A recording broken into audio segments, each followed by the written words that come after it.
Welcome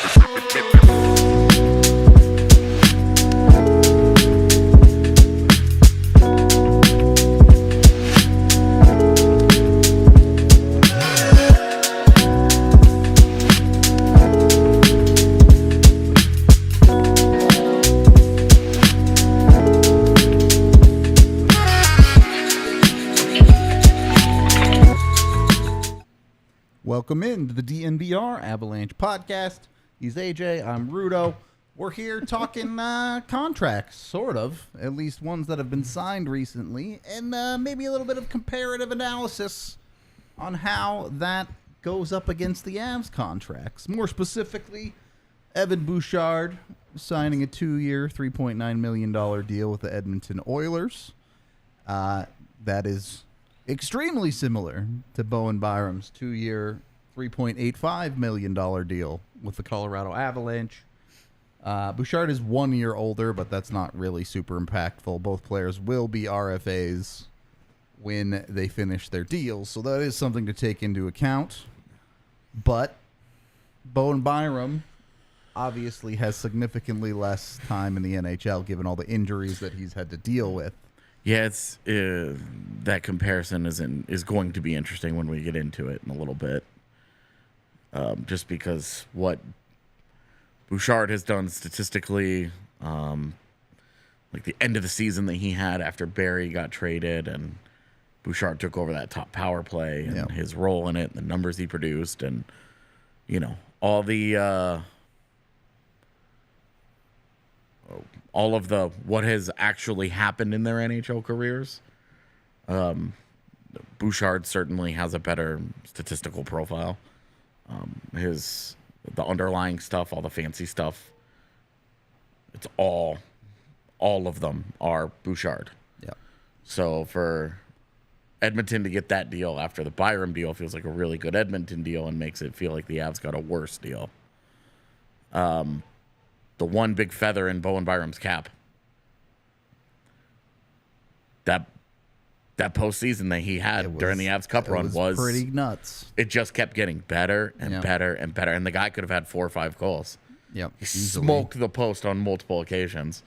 You remember right before Kadri's game winner in the Stanley Cup final, Byram just caught it. Yep, like maybe an inch from that being his moment. Yep. Instead of being the guy who was pointing at the puck in the net, he was the one who would have put it in the net. Yep. Like very, very close to being a bigger hero in that run. But he was also he led that Avalanche team TOI in even strength ice time in a Stanley Cup final on a team that had Cale Makar, Devon Toews, pretty good defenders on it. So and I think that's the big thing for Byram, and also produced a lot of points in the games that he played last year. Has been a productive guy. It's just the health questions continue to dog him. Very legitimate, and we can bring up kind of their standard stat comparison here, and you can see the differences between the two. The major one being Byram has played half the games of Evan Bouchard so far in their careers. But you look at the numbers, and they're really not all that different as far as rates of production. Byram actually on a better rate of goal scoring so far. But Bouchard having the better rate of assists. So I do think there is potential for this to be a better contract for Byram if he breaks out and can stay healthy. Yeah. But you're asking for a lot more of Byram than you've seen already, whereas I think Edmonton is perfectly happy with Bouchard to continue being who he's been. Yeah, you look at Evan Bouchard and you think, he'll continue to get better. Mm-hmm. But his defensive side is still something that needs a lot of work. For sure. I don't think he's not bad. No. A bad defender. It's just an inconsistent. You can see the weak moments that he has defensively. For a guy his size, he really does play kind of that really soft game at times. Off the puck, Yeah, under no circumstances should you be getting bodied by JT Compher. That was that's going to be an all-time, like, whoa, you know. Obviously, everyone in the Avs world knows the JT Compher moment, but that's not an uncommon situation for Bouchard. Exactly. If you go look at his tape, you'll see multiple people. When he's forced into a situation where he has to be physical, he just kind of doesn't know what to do. And all he has to do is stand the dude up, and he'll be just fine. But yeah. And, you know, you look at him and you say he's a better NHL player today than Bowen Byram is. I think that's a fair argument. You know, lots of caveats to that. A lot of reasons why, you know, he's gotten consistent minutes. He's playing on a top power play unit. Bowen Byram does not play on a top power play unit. Yep. You know, hey, when you have Cale Makar on your team, like, that's just the reality. You're taking a of back your life. seat somewhere, you know. In the same way that Bouchard was taking that back seat to Tyson Barrie when Barrie was there. Yep. Barrie's gone. It's now Bouchard's job. He was extremely productive after the deadline, after Barrie got moved. Yep. So, you know, it is. Both teams are projecting a lot, and both teams should get good value on those deals for 2 years. Both teams are likely in situations where they're going to be paying quite a bit more on the next contracts. Yeah.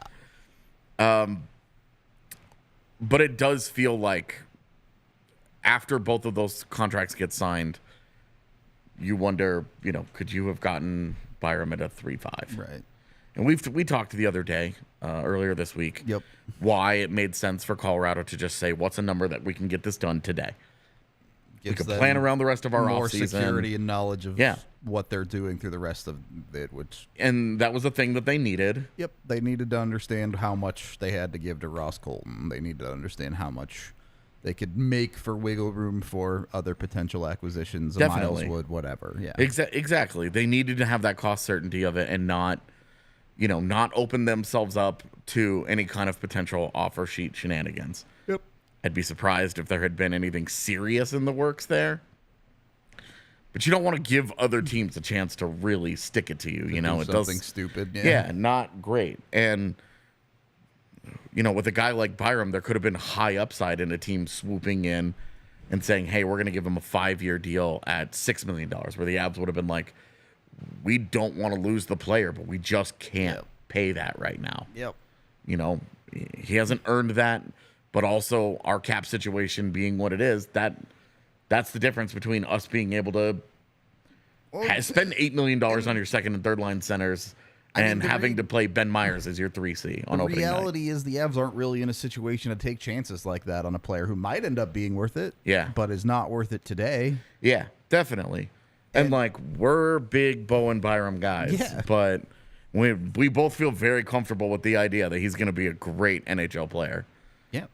He's probably a top pairing guy in his future, but he has to get there. Yeah, and when you look at where he is today, you look at those contracts, you just feel like Edmonton got a better value there. Yep.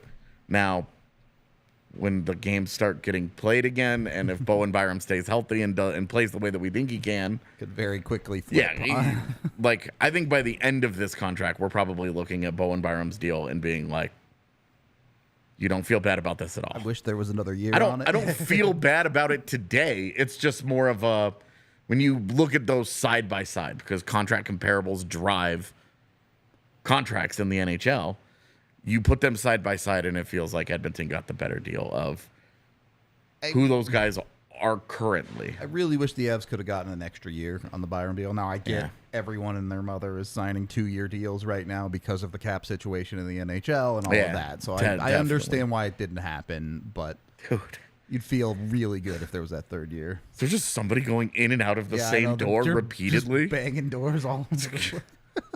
It's wild.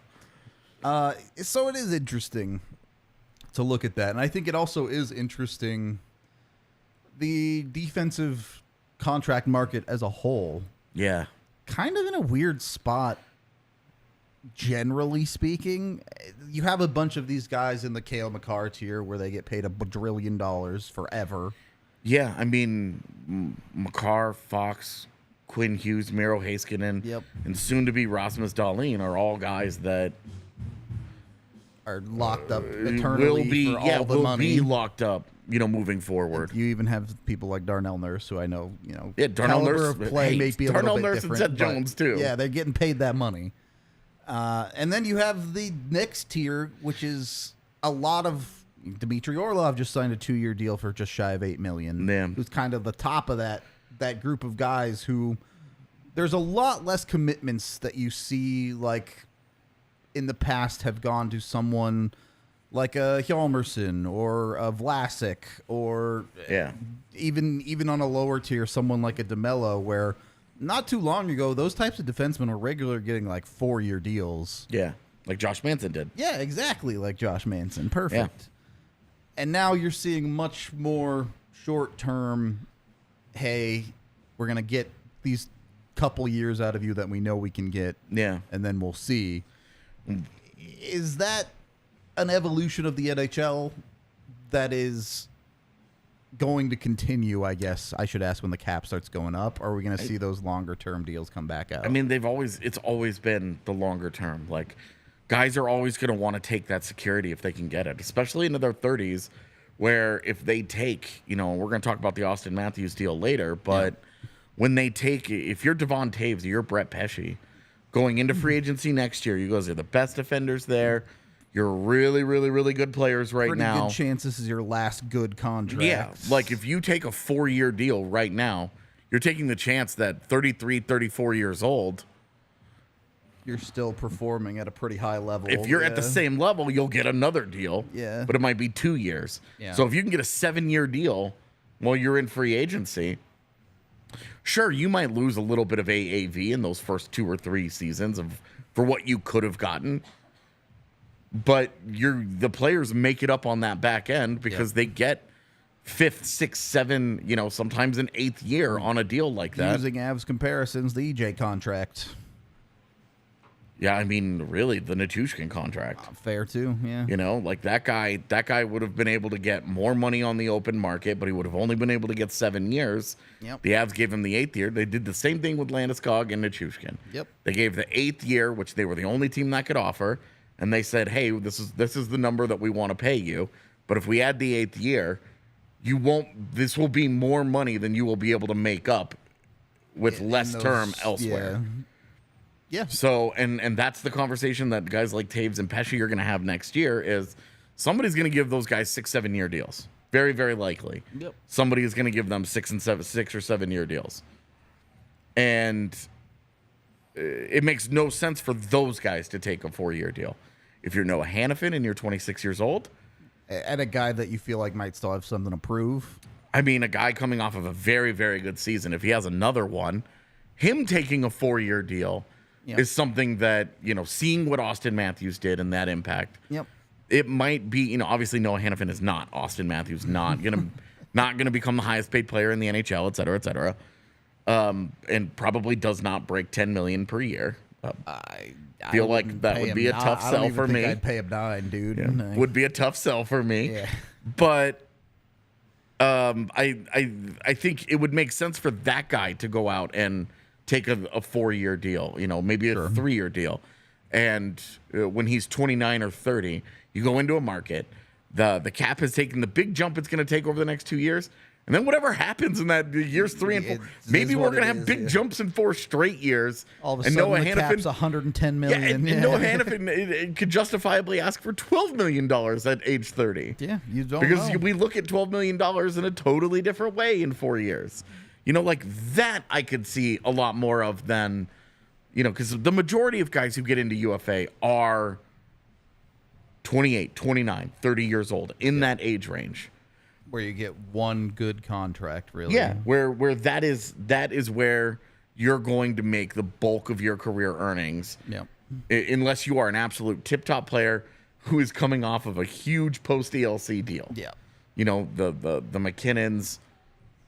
I guess the Auston Matthews is going to make a lot of money in his career because of how he has done it with 5-year deal and then a 4-year deal. So, the different ways to kind of use their leverage, and I'm glad that we're seeing some NHL players actually start to take advantage of that a little bit exactly more. And start to stand the ground a little bit and say, such a team-sided debate. I'm not single time. going to take a 7-year deal because I'm one of the very best in the world, and all that. We're kind of jumping the gun on Auston Matthews. Yeah, a little bit. I want to bail out of it. That's all right. We'll get to it in a second. there is an interesting conversation on the defensive side, right? Yeah. Because the offensive side, it's always been pretty straightforward. Hey, points pay. Not that complicated. Yeah. Most highest paid defenseman in the NHL, I believe, is still Erik Karlsson, yeah? That is correct, yes. Why is that the case? Because he Points scored pay, a lot baby. of points. But that conversation on the defensive side does get a little bit more complicated when you come to, look, you can't be a defensive D that scores 20 points a season and still get the big bucks anymore. Yeah. But you can be a 40-point defensive D that gets paid a lot of money to do your job. This is Brett Pesce. How, Maybe even like 30, 35. Just because that's an acceptable number of offense. It starts getting tighter, but yeah. But that's one where a 30-point guy you're more nervous about because any drop-off, and he is a 20-point guy, and you're like, oh, my God.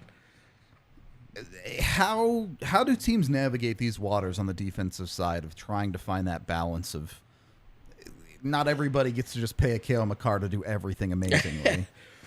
I think Cale Makar, guys like Cale Makar, the guys we talked about earlier, Fox, Heiskanen. Yeah. If you have one of those guys, it makes it easier to work around those skill sets, and maybe you can overpay a guy like Josh Manson a little bit.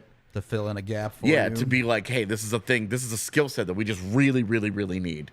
And we don't worry about the things he doesn't do well because we've got a handful of guys that can do that for us already. If you have one of those tip top guys, you can maybe afford to work on the margins a little bit more, where you kind of balance your roster out just a touch. If you don't have a tip top guy, you need to make absolutely every perfect, right? Right decision along the way. Yeah.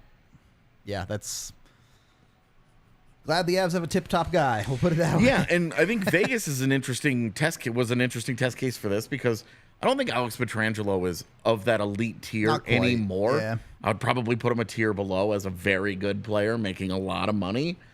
But you look at the rest of their defense and you don't really see a bad player there. You jam-pack it with guys who are like, oh, well, Shea Theodore's really good in his role. Shea Theodore's good. Alec Martinez is good. Even Nick someone Hague, like a Zach Braden Whitecloud, McNabb, Zach Whitecloud is good in his role. All of those guys are good players. Yep.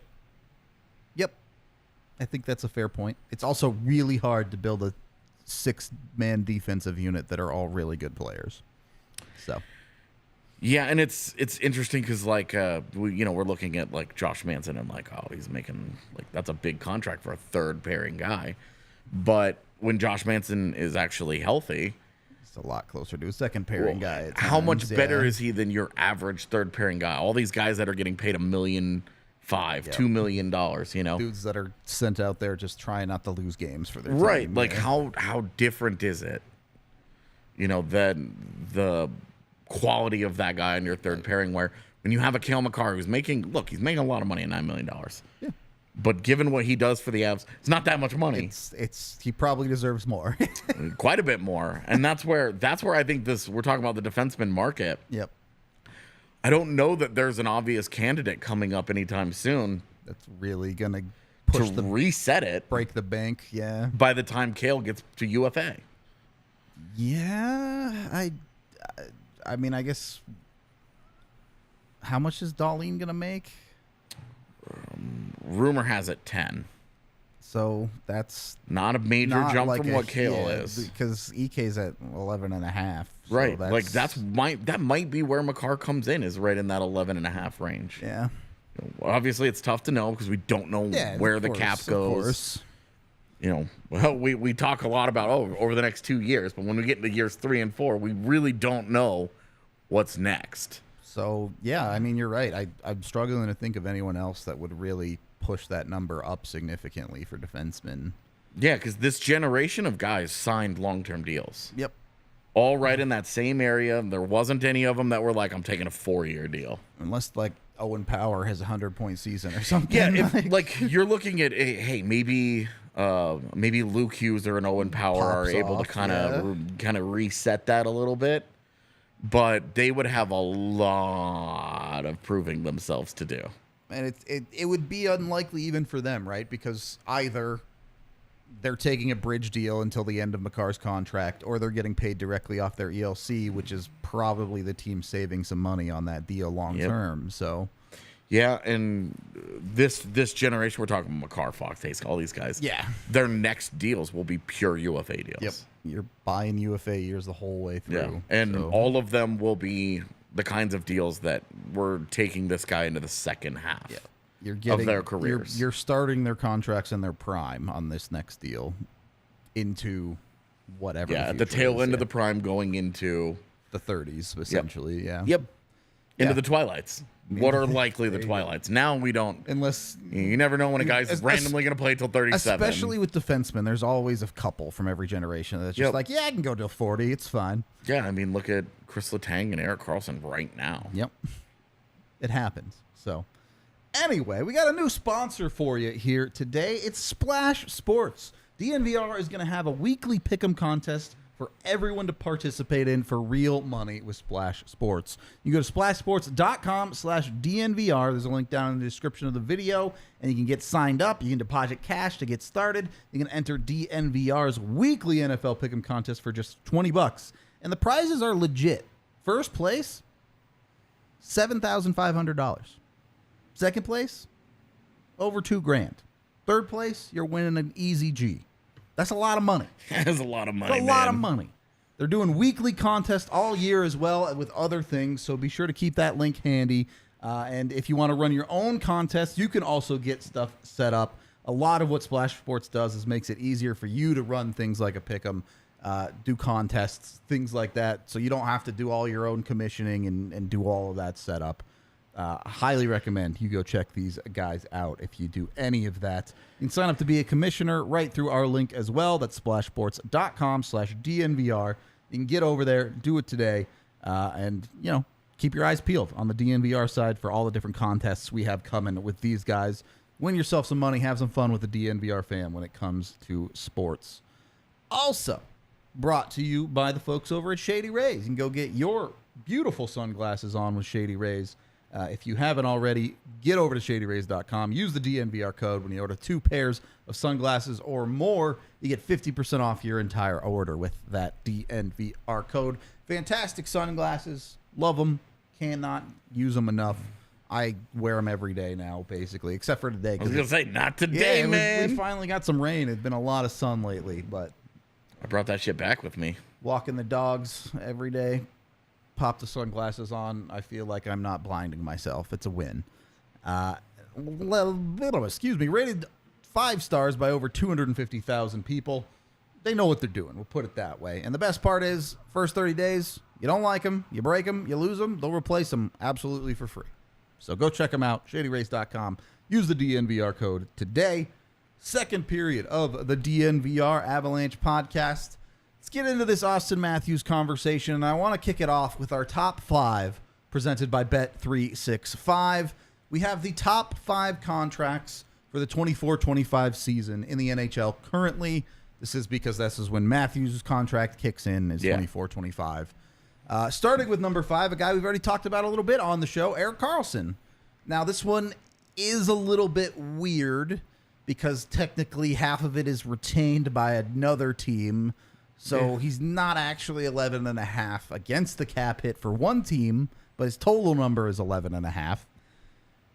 And you're going to see, I think, some interesting stuff on this list because the top 5 highest cap hit players in the league, success has been mixed, to say the least, for these players. It's a little bit up and down. Now, obviously, EK has come close in Ottawa in the early parts of his career, but really has not had a lot of team-level success since signing this contract. AJ, where do you stand on these big deals? Can they be successful, or are they really more detrimental more of the time? Yeah, no, they could be successful. I mean, we've looked at the last couple of teams to win Stanley Cups, you know. Have had big deals for sure. Vegas has Eichel and Stone. The Avs have Makar and Rantanen. And now McKinnon. Yeah, they didn't have that Mac deal. It's still $6 million. Yeah. A little bit more helpful than the expensive deals, perhaps. And, Tampa Bay has had Vasilevsky, Stamkos, and Kucherov for, at big numbers for a long time. It's true. So, and I don't think Hedman's new deal had kicked in. I don't think it was quite going yet either. But either way, they've had a lot of money on them. The EK deal ended up being, COVID set the league back so much with the cap they expected some more relief there. There was supposed to be way more growth because you don't expect the league to completely shut down like this. And you don't expect to take 3 seasons to dig out of lost revenue and, for players to pay off the escrow credit card. Yeah. You don't like that was an unforeseen circumstance that made some of these deals, especially the EK deal, look way worse coming out of it. Because that's he's coming off a 100-point season. It's very, very hard to say that regardless of what he does defensively, if he goes to Pittsburgh and still is able to push play that way, they're better. Yep. They're just better. For sure. Is he worth that kind of money? Probably not, but he's got to stay in the 100-point range for that answer to even come close to yes. Which I would be pretty surprised. If he drops to 60 or 70, it's just no. Yeah. But yeah, they could be successful with, especially at the price that Pittsburgh is paying him. Not $11.5 million, but 6.5 or something like that. I don't know. Yeah, that's a lot more. That's a lot more palatable for him to live up to that. Number 4, Artemi Panarin at a little over 11.5. Look, the league always has to have one winger that's getting paid $1 bajillion. My question to you, AJ, is this. Today, would you rather have Panarin or Kaprizov? Kaprizov. Okay, me too. I really love Kaprizov, so. I know. But that's not to take away from Panarin still putting up real good numbers. He's really, really, really good. I do wonder. I don't know if he's quite that good. Let me ask you this way then. I know you're willing to build a whole team around Kaprizov. Would you be willing to do the same with Panarin? At his age, no. Okay. Yeah. At this point, no. Sure. 5 years ago, yes. At this point, no. Fair enough. Don't have a ton else to say. I think Panarin's a pretty straightforward case, to be honest with you. It's kind of like, Yeah. You don't love the price tag. You still love the player. And a guy who very clearly ended up where he wanted to end up in the NHL. Yeah, and I think there's only 2 years left on that deal. Yeah, there's not a lot. So there's not a long-term pain point there. Yep. Number 3, Connor McDavid. Easy, yes. Yeah, obviously. What was a long time the most expensive contract in the league. Now coming to number 3. Is this a sign of teams getting ready for the ramp up in the cap that players have started to jump McDavid? It's about damn time, because I think that was in 7 or 8 year deal when it got signed. I think it was 8 years when it got signed. And there's not a ton of years left. 2 years, 3 years left. I think there's 3 to go. So it was 5 years of him riding at the top. It's sad, honestly, that he's still 3 on this list now. With the league moving forward and all the new, we've talked about the cap a ton, but by the time that contract ends, it could be 30th or something, 5th or 6th. I think further than that. Yeah. It could certainly Draisaitl will be that guy, and I'd have to actually go and look to double check. Rantanen should probably be right in that range. I would think so. Yeah. Which I want to talk about when we get to this to Matthews, obviously, but. McDavid. What can you say? He's still a steal at that money. He's so good, man. You could give him a max contract tomorrow, and it'd still be worth every penny. Yeah, especially because if you use kind of the rough, just like a rough guide of $100K per point. Yeah. You're still talking about him being $3 million underpaid. Yeah, it's ridiculous. So he's so there. I talk about in the NBA that it's almost impossible to overpay a true superstar. Yeah. And I feel the same way about the very best of the NHL. Tippy top. Yeah. I don't know that you can truly overpay Connor McDavid because there's a max limit. Yep. If you went out and gave him $30 million a year, then I'd be like, okay. That's at a $90 million cap, this is hard. 40% of your cap. But also, like, he's so special. He's so dominant. Yeah. You know. He's just that good. Like, everybody loves to be like, oh, but the Oilers, they can't win. They can't do this. They can't do that. Yeah, there's a lot of bad decisions that have been made around that guy. Yeah, not the problem. That it falls on McDavid's shoulders is wild. Number 2, you all know him, $100K more than McDavid, Nathan MacKinnon. He gets to be the highest paid guy for 1 year. Yeah, for 1 season. Yeah. And he lives up to it pretty damn well. Yeah, it's not a, like this upcoming year will be the only season in which he is actually making the most money. Yep. And cap-wise, that actually real salary could be all over the place. There's guys making $15 million because salaries are weird. But Nathan MacKinnon, I mean, just look at the year that he just had. Totally worth it. Yep. Don't even think twice. Have 6 more of those, man. Yeah. Please. If he has 6 more of those, that contract is a banger. So good. Yeah. By that time, top players will be making $20 million. Yeah, It'll be like, McKinnon will be like, how the hell did I end up here again? Yeah. What happened? Yeah. He's going to be mad when Kale signs for 17. And then number 1, the brand new Auston Matthews contract. $13.25 million, obviously way up there in price. A lot of interesting to talk about here, though. Only a 4-year deal, as you've kind of already mentioned. Yeah. And I'm not saying Auston Matthews isn't worth it. But 100-point season. But just when you saw it, what was your initial reaction? My initial reaction was, oh, that's too short. Okay. Right. I don't really have a problem with the dollar value. The goal scoring is just that good when it comes to Matthews. But it's so good. And like, obviously, the Leafs only had so much control. Matthews probably said, hey, I'm not taking more than 4 years. Yeah. But I do think when you do things like this is how you end up paying him a max contract in 4 years if the Leafs want to keep him. Yeah, we just had this conversation, though. You almost can't overpay those guys. Do you think Matthews is one of those guys? Because I sure as hell do. Yes. But also, I wonder, and like this contract will be fine. I have no problems with this contract. Yeah. But when you give him another contract at even more money, if that goal scoring slips at all. Yeah, I think you worry about what contract you give him in 4 years. Really, it's 3 years. Well, you worry about that contract in 3 years from now. Yeah.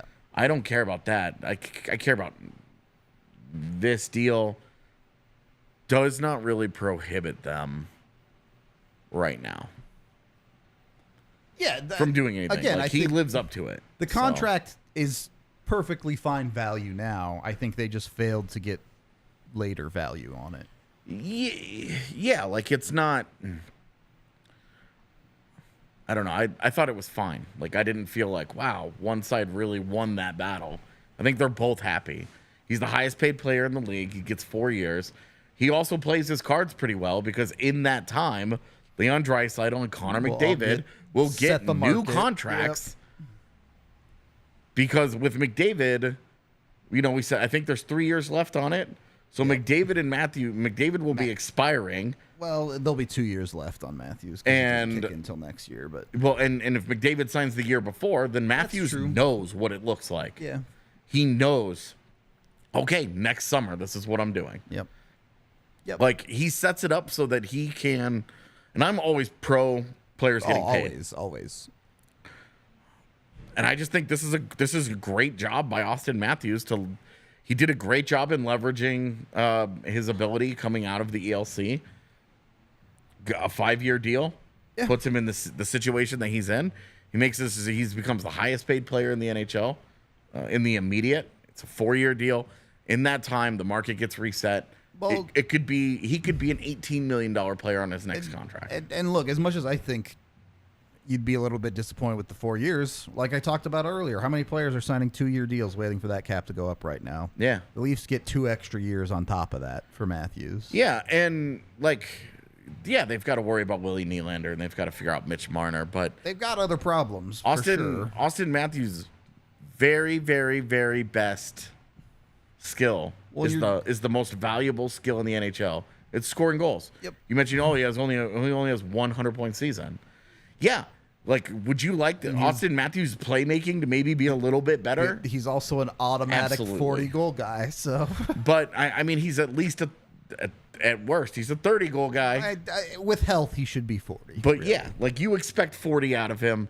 He's right in his prime. You absolutely expect 50, There's some 60, maybe there. a 70 drops in there. All right. You know, like, all right, let's calm down a little bit.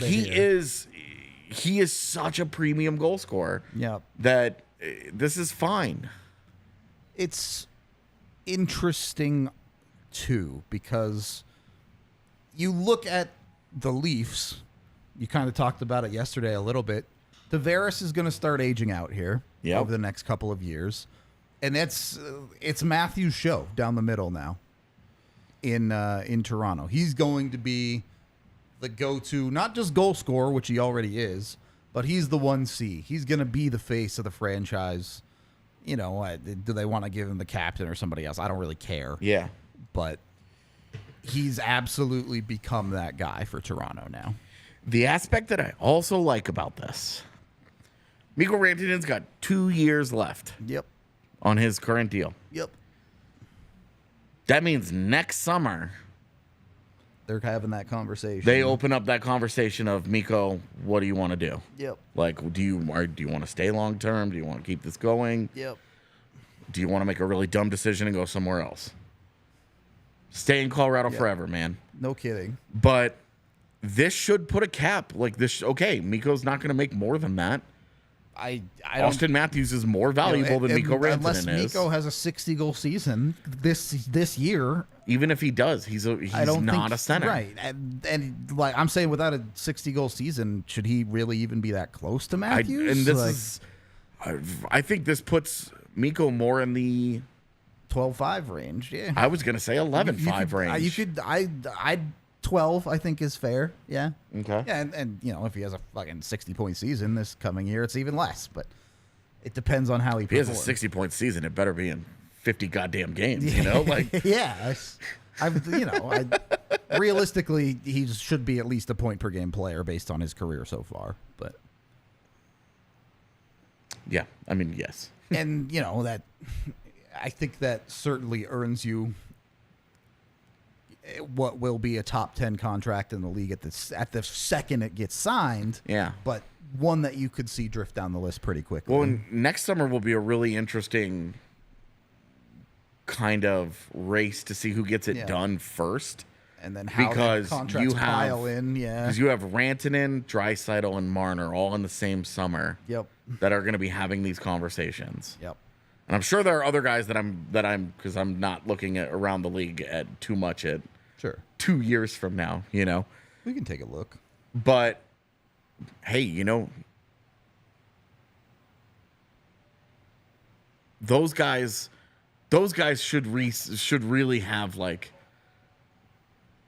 a good idea of what they're going to get paid already. Like they should be looking at this Matthews thing saying, we're not going to get that. Certainly Marner and Mikko are not going to get that. Draisaitl might. Draisaitl has a strong case to be, if not surpassing it, in the same neighborhood as him, as Auston Matthews. Yep. So, yeah, it's an interesting group of guys. Who do we have at the top? Getting signed. Which year do you want? Do you want 24, 25? I mean, 26. Yeah, 25, 26, because that way extensions can happen next year. So Tavares, some less important guys. Remove him. It's a lot of defensemen. Okay. Hedman, Orlov, Ekblad. Okay. These guys are all older too. Claude Giroux. Okay. There's really not that many young guys. Gavrikov. So it's these guys then, is what I'm saying. These couple of guys that we're talking about. Konechny, and yeah, obviously. So it's Draisaitl, it's Rantanen, and it's Marner. Yep. So those guys are going to have their choices. They see Auston Matthews do this. If you're Mikko Rantanen, do you want to take a 4-year deal and do the same thing? And if you're the Avs, you kind of just have to do it. Yeah. And just try to make it work. Just bite that bullet a little bit. Yeah, because you can't let Mikko walk, and you're not going to trade him. Yep. Just the reality. Yeah. So I like the Matthews deal relative to Rantanen because it puts I think a cap on the number. Sure. McKinnon might even do the same thing where it's like, hey, it's going to be. I think so. I think it kind of does. Like, you just can't make significantly more than this guy. You just had an unbelievable year, and you were still 6 points behind Nathan McKinnon. Right. And who played 11 fewer games than you. Yeah. So, yeah. So I like that aspect of it, but I wonder at the top of the league, does this Auston Matthews thing change how the players want to do it? You know, does Cale Makar see that and say, my next deal, yeah, it's only going to be 4 years. It's going to be a 4 or 5 year deal. Yeah. That way I can have a third big money contract in my career. Maybe. That might be how it works out. Obviously, every person is different. Some guys just want the security. Some guys like where they're at. Whatever. Hey, look, if Colorado rolls up on Mikko Rantanen and they say, we'll give you the Nathan McKinnon's contract. We'll just give you the same damn one. Yep. Hard to say no to. I mean, I don't know. And for me, it feels like if somebody offered me $100 million, it would be tough to say no in hopes that I could get $105 million. Right. It's to the layman. Are you kidding me? Like, the difference between Val Nichushkin's contract and Nathan McKinnon's contract would be, I wouldn't even notice. I wouldn't be able to spend that much money if I tried. I mean, I would open up my bank app every day and just giggle. With both of them. Yeah. Either contract. That's what you're saying. You wouldn't even know. You would just open it up and be like, nah. That's a lot of zeros after that number. Oh, boy. So, obviously to hockey players, they should get what they're worth. But when you're talking about that amount of money, how much difference does it really make? Like when you reach a certain, like Devon Taves going out and being like, hey, I need to maximize this. Totally. Because he's coming off of a $16 million deal. Actual silly amount of money. Right. And $16 million is great when you take all of it, take away the taxes and all the fees and all the other stuff, cost of living and all that. Like, how much money does he have sitting in the bank right now? Or by the end of that contract? Right. Like, a whole lot more than me still, but probably like $4 to $6 million, something right? like that, not a ton of it that he actually has. Yep. So him going out and being like, I'm just gonna take the most money. Yep. Fine. Totally understand. Mikko Rantanen is coming off of I can't do math, so I don't know what 9 times 6 is. 54. Yeah. That's a lot of money, man. And if he's looking at his next deal and saying, oh, I could get $100 million or I could get $105 million. Right. I always say, the way that I look at this, and obviously it's not me making this choice, but I always look at it and I say, what are you trying to buy with $105 million you can't buy with 100? Yep. Where maybe he wants to prioritize staying here, whatever. Sure. Like, maybe he Same thing's true for Auston Matthews. Really needs the golden inlay on his super yacht. I don't know. Like, he needs that extra couple of million because there's like something specific that he's wanting to do. On that note, head over to FOCO. Go get your bobbleheads. No golden inlaid bobbleheads, as that was our top 5 by Bet365.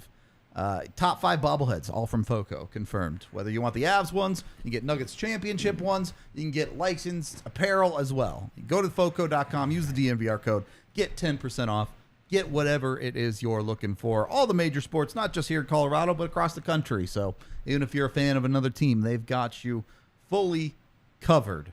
Nothing nearly as expensive as what Mikko's contract could buy you at FOCO either. Their deals are a lot better than that, as AJ's watching some weird commercials or something over there. Horse racing on in the bar. Oh, it's probably Jokic's horse. I don't even know. I don't know, man. Anyway, I don't know anything about horse racing. I don't think there's any. Oh, I mean, I guess you could get the Broncos mascot. That's a horse bobblehead, kind of. Does that count? FOCO.com. Yeah, they're perfect. Talking about Miles or Thunder? Miles. Okay. The actual mascot, not the horse itself. Got it. The actual mascot. Yeah. Go get yourself some FOCO. Just curious. Since we're talking Broncos, you can get your Breckenridge bourbon. They got a couple of contests going on right now with the Broncos. They have 2 blends that are battling. Ed McCaffrey, Alfred Williams. Pick your favorite. You can go vote today on BreckenridgeDistillery.com/Bourbon of Denver Broncos. You can win a bunch of Broncos swag. And then what you're going to want to do is get yourself up on Instagram. Use the tag Broncos Bourbon, and you can win yourself 2 tickets to the Breckenridge Bourbon Whiskey Suite for the Broncos-Chargers game on New Year's Eve. It's actually what I was just doing on my phone. Look, all I'm saying is whiskey would taste better on New Year's Eve in a Broncos suite. You could do whiskey on New Year's Eve in a lot of places. Broncos suite's got to be pretty high on the list. Yeah. I mean, it would be a lot of fun. That's all I'm saying. You post your favorite Broncos photos to Instagram using that Broncos Bourbon hashtag. They will narrow down their favorites by December 1st. So make sure you get yours in before December 1st. And then there will be a fan vote later in the month where you can obviously win the tickets, but you can also win some Distillery and Broncos swag. So get in, BreckenridgeDistillery.com/Bourbon of Denver Broncos today. Vote on your favorite whiskeys. Get your favorite pictures. Have a good time. That's all I got. That's all I got on that one. Third period of the DNVR Avalanche podcast. Now what? Goalies. I'm leaving. They're the worst. We broached this contract a little bit earlier in the season, or this week rather, as well. Are the Avs the new normal? Is this a, hey, everyone's trying to save money in the goaltender position when it comes to contracts by the rotating carousel of bring in the next guy that can be the starter? Or can these teams with millions and millions of dollars tied up in their tandem make it work? Yeah, I think for me, if I'm GM, the way I'm going to look at it, okay?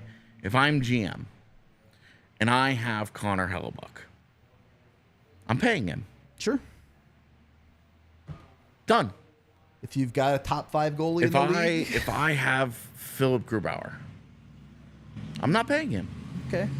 If I have Darcy Kemper, not paying him. Okay. What if you have Alexander Georgiev? If I have Alexander Georgiev and he has the same caliber of season for the next 2 years that he just had for the next 2 years, paying him? I am probably paying him.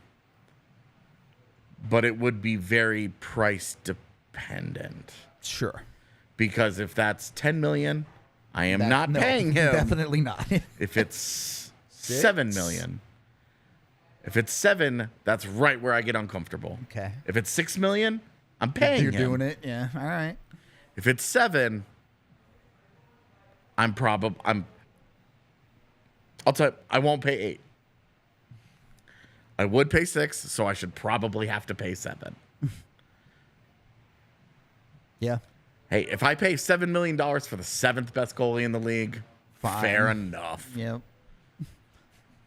To me, that seems fine. Because when they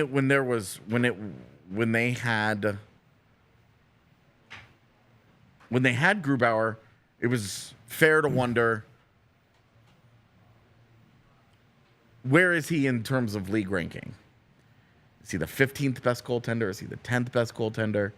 But he's wanting to be paid like the 8th best goaltender. Sure. Are you comfortable with that? My answer was no.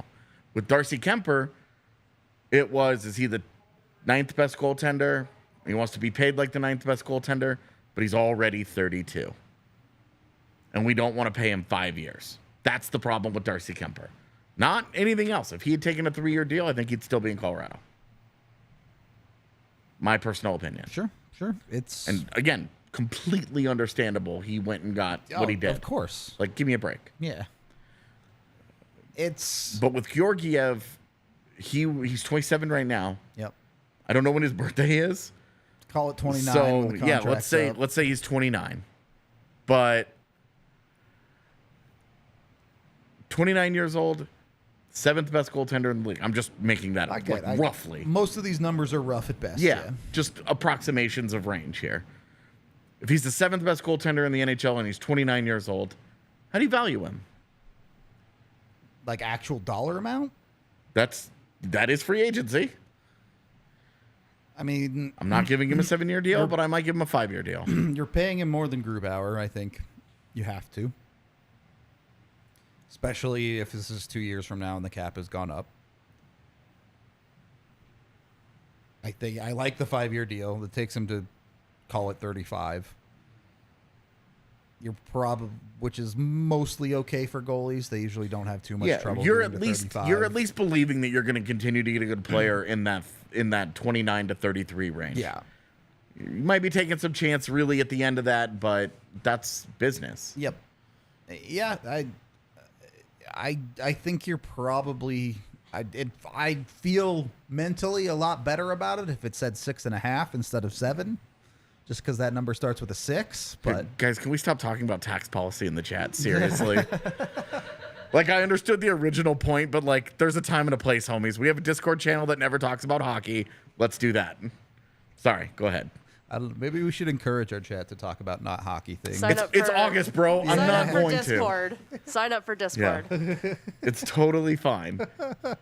As soon as the clock turns over to September, stop talking about tax policy. It's on. All right. Okay.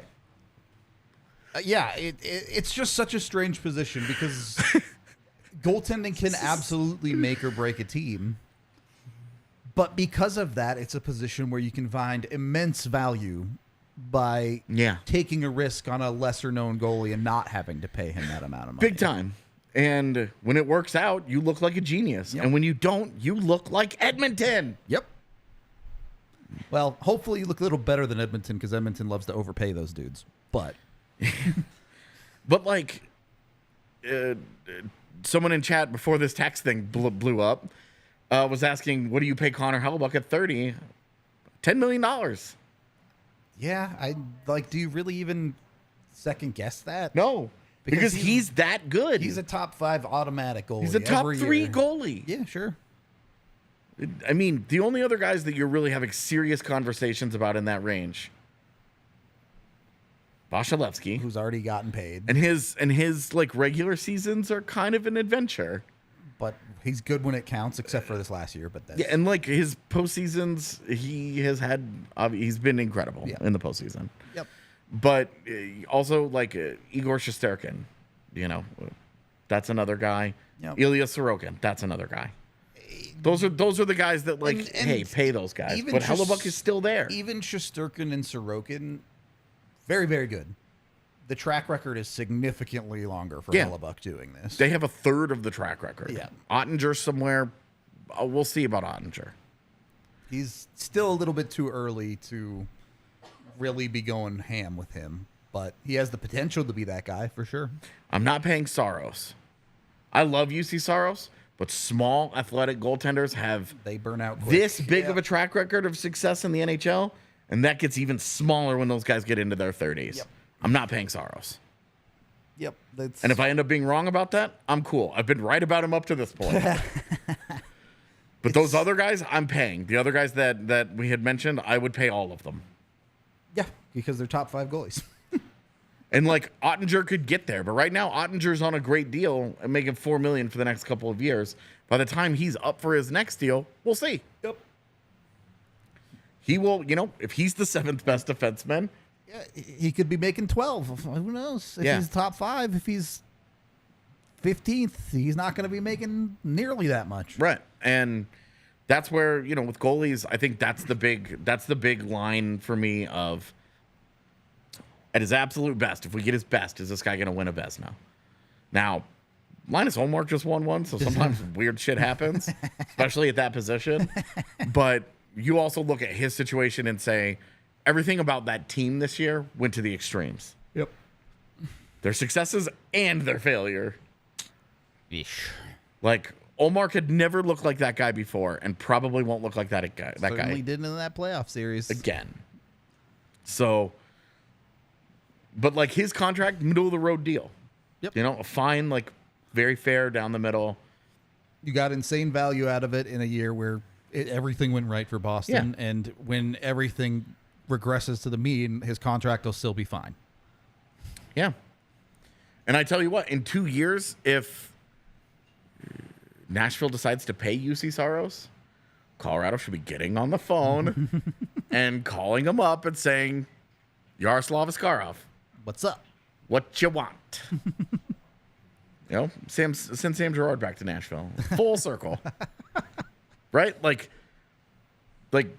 unless Georgiev really takes a leap Into the elite category. yeah. And he pushes on that door a little bit of the Sorokin, Shesterkin, Vasilevsky. A lot of really good Russian goaltenders. Yeah, no kidding. Jesus, man. Like, unless he starts to really push there, You're kind of looking for the you next have to one, draw yeah. a strong line in the sand because you don't want a Jack Campbell. You don't want Jacob Markstrom. Yep. Maybe to a lesser extent, Thatcher Demko. To ask again after this year. on Right. Demko, yeah. You don't want what happened with Calvin Peterson. Yep. Where he had the one good year and LA was like, yeah, we're going in. He's our new guy. And then he was in the minors and traded away. They ate money to trade him away. Yep, because it fell apart in a hurry. Whew. All right. I think we've covered it pretty well today. Good Friday show, getting into contracts and stuff like that. In general, do you like paying a goaltender or? No, I would prefer not to. Yeah. Yeah. So do you think what? I'll ask you this. Would you rather be Florida with Bobrovsky and Spencer Knight, Or which is very expensive, it's $14 million, but it's Bobrovsky and Spencer Knight, or Los Angeles? $2.5 million, Cam Talbot, Phoenix Copley. So I think I'd rather be Los Angeles, not because of their goaltending situation, because you have more flexibility. Okay, but keep in mind, Los Angeles has $100,000 in cap room. I understand that. It would have to be some cap swapping going around. Yeah. But that compared to a situation where you have $14 million and you're not moving Bob unless you retain half, it becomes really, really hard for Florida to do something if Bob has a down year. And I get it. Maybe they just give the reins over to Spencer Knight in that case. But I think I like LA's position better. If they just ride into the season, I don't love that. But they have the opportunity to go, hey, what's Hellebuck doing? They have the opportunity to go, hey, what's XYZ goalie that we've scouted and we think we like doing, and make moves. How funny would it be if they made a second deal with Winnipeg? They get Dubois Completely and separate Hellebuck. deals, yeah. Yeah. That'd be fun. But I would prefer LA's situation. Yeah. In part because I'm not a huge believer in Bob, but I'm not either, but I'm a big believer in Spencer Knight. yeah, you were. Not that I'm not a believer, but you were always liked him more than I did. Yeah, and I think I would take Florida because we saw what happened when a guy like Bob, it gets hot. When it works, it's great. But And when in LA, I think you're looking at it and you're saying, what is the best that this goes? Didn't it just happen with Copley this last year? probably. And I guess I'm just not sold on that ever happening again. And maybe it does. And maybe spending $2.5 million on their goaltending ends up being Max value. like the yeah. greatest, like we went so hard on the rest of our roster.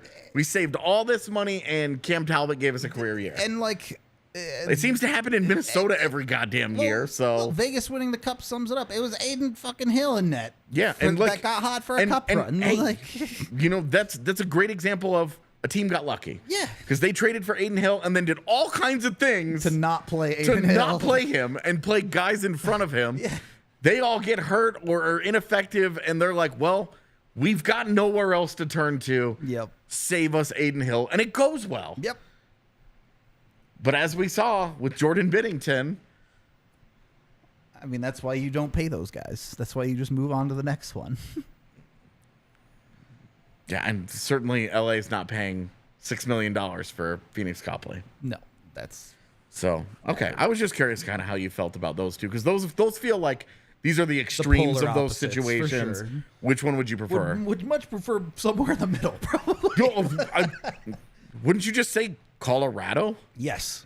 I would. Where you are paying $5.5 million for a top 10 tandem, and you now have 3 consecutive goalies where your scouts have kind of nailed it. Yeah, but you also and this year, going into this year, you also have a really interesting situation with the Eagles. Yep, where you've got 2 guys that could try and push, that you can dream on a little bit with Justus Anonen and Arvid Holm. Like it's an interesting.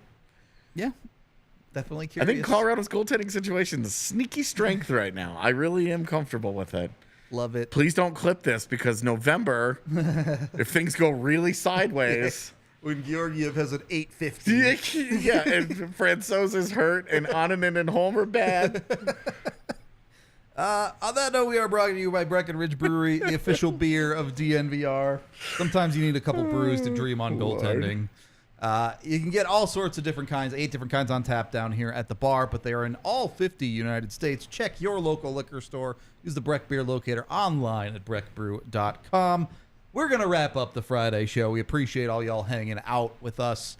We are back on Monday doing some, I don't know exactly what we'll be revealing about the Avs top 15 all time, but a lot of that going on next week. Yeah, a lot of that's happening next week. The top 25 list for all of Denver. Colorado, yeah. Denver, was very contentiously put together yesterday. Lots of yelling. It's Lots together. of yelling. Lots of I think yelling. there's video coming out of me just yelling at people. Oh, so. yeah. I hope so. Not maybe my finest moment, but, It's all right. I'm confident. Look, I was not. I'm confident there are some things that Avs fans are going to be yelling about as well when the list comes out. So I will tell you that there was a discussion about putting Peyton Manning ahead of Patrick Waugh. Absolutely and not. I just I Lost couldn't do it. Unacceptable. I could not do. I was ready to fight. You are an idiot if you think that was perfect. That was my favorite. It was it was fun to put together. I think that will be fun. It's great summer off-season content for everybody to get really upset about and act like it matters. And it was fun for us to make and fun for us to argue about. And I will tell you the one thing.